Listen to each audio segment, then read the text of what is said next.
কেউ হেলমেটে ক্যামেরা লাগিয়ে মানুষের পাশে দাঁড়ায়, যার যেদিনকার বিপদ থাকে নরেশের ওদের সামনে গিয়েই খাড়ায়। ছবি তোলা যে জনসেবা সেটাও আজকে জানলাম, বিড়ি খেয়েও যে মানুষের সেবা করা যায় সেটাও আজকে দেখতে আসলাম। দেরি করলে লেট হয়ে যাবে, সময়ের একটু স্বল্পতা আছে, তাই দেরি না করে চলুন আমরা চলে যাই সেই বিড়িখোর সেবকের কাছে।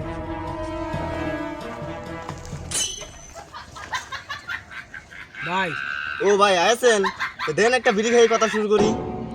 ভাই বিড়ির দোয়ায় তো আমার একটু সমস্যা আছে, কাজ কাম শেষ হইল, আপনাকে একদম পুরো এক প্যাকেট বিড়ি খাবো। ভাই আপনি যে আমাদের স্টুডিওতে ফোন দিয়ে বললেন যে আপনি মানুষকে বিড়ি খাওয়ানোর মাধ্যমে জনসেবা করে থাকেন, এই কথাটা কি ভাই সত্যি? নিজের খেয়ে নিজের টাকাটা ফোন করে আপনাদের কাছে মিছা কথা বলে আমার লাভ কি? আপনি ভাই আমার কথা বুঝতে পারছেন না, কারণ যে কথায় আছে না, ধূমপান স্বাস্থ্যের পক্ষে ক্ষতিকর। বিড়ি খেলে বিড়ির ধোঁয়ায় আবহাওয়ায় ক্ষতি হয়, আর এই বিড়ি জিনিসটা কেউ ভালোভাবে নেয় না। জনসেবা বলতে যেই কাজ করলে জনগণের উপকার হবে সেটাকে বলা হয় জনসেবা, কিন্তু বিড়ি খেয়ে জনসেবা এটা আমি এই জিনিসটা ভাই কিছুতেই বুঝলাম না। আসলেই তো আপনারা বুঝতেন না, যদি বুঝতেন তাহলে কি এই জায়গায় আসতেন না? আর বোঝানোর জন্যই তো আপনাকে এই জায়গায় আমি ডেকে এনেছি। চলেন ভাই ওই ভালো জায়গায় বসে আপনার সাথে কথা বলি।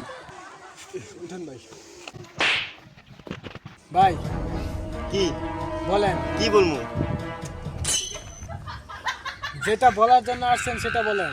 বিড়ি খেয়ে কিভাবে জনসেবা করি ওটাই। হ্যাঁ ভাই।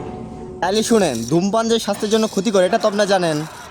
হ্যাঁ ধূমপানের কারণে যে ক্যান্সার হয় এটা তো আপনারা জানেন। তা তো অবশ্যই। ধূমপানের কারণে যে মৃত্যু হয় এটাও তো আপনারা জানেন। হ্যাঁ ভাই জানি। ধূমপান যে বেশি করবে তার তো বেশি ক্ষতি হবে এটা তো আপনারা জানেন। হ্যাঁ ভাই জানি। ধূমপান যে কম করবে তার তো কম ক্ষতি হবে এটা তো আপনারা জানেন। কথাটা তো ভাই একদম ইলিগাল বলছেন আপনি। বিড়ি সিগারেট ধূমপান এটা তাহলে কিন্তু একটা খারাপ জিনিস। তাহলে ভাই এই খারাপ জিনিস পৃথিবীর মানচিত্র থেকে পুড়িয়ে ধ্বংস করা উচিত না? তা ভাই ঠিক বলেছেন, এটা খারাপ জিনিস পৃথিবী থেকে শেষ করে দেওয়া উচিত, কিন্তু ভাই এটাকে ধ্বংস করা বা অন্যভাবে তো নষ্ট করা যায়। দেখেন ভাই, যদি এটাকে পুড়িয়ে শেষ করেন তাহলে এটা কিন্তু আবার পরিবেশ নষ্ট করলো। ভাই আপনার বুঝতে ভুল আছে, বিড়ি এই জিনিসটা তিনভাবে নষ্ট করা যায়। আপনি মাটি খুঁড়ে মাটির মধ্যে বিড়ি পুঁতে দিলেন। ভাই আমরা কিন্তু মাটির কামাই খাই, মাটিতে যে আমরা বিভিন্ন ফসল করি ওটার রিয়াকশন কিন্তু ফসলে যে আমাদের পেটেই যাচ্ছে। পানিতে যদি ওটা ফেলে দেন তাহলে নষ্ট হচ্ছে ঠিক আছে, কিন্তু ওটাতে আমরা মাছ চাষ করে খাই। ও ভাই বুঝলাম, মাছ চাষ করেন। তাহলে ভাই ওই পানির মাছটা আমরা খাইতেছি, তাহলে খাওয়ার সময় ওই মাছটা আমাদের পেটেই গেল। তাহলে ভাই বিড়ির রিয়াকশন না, মাছটা খাইতে সময় আমাদের পেটেই গেল। তাই তো ভাই, একদম সুন্দর কথা বলছেন আপনি।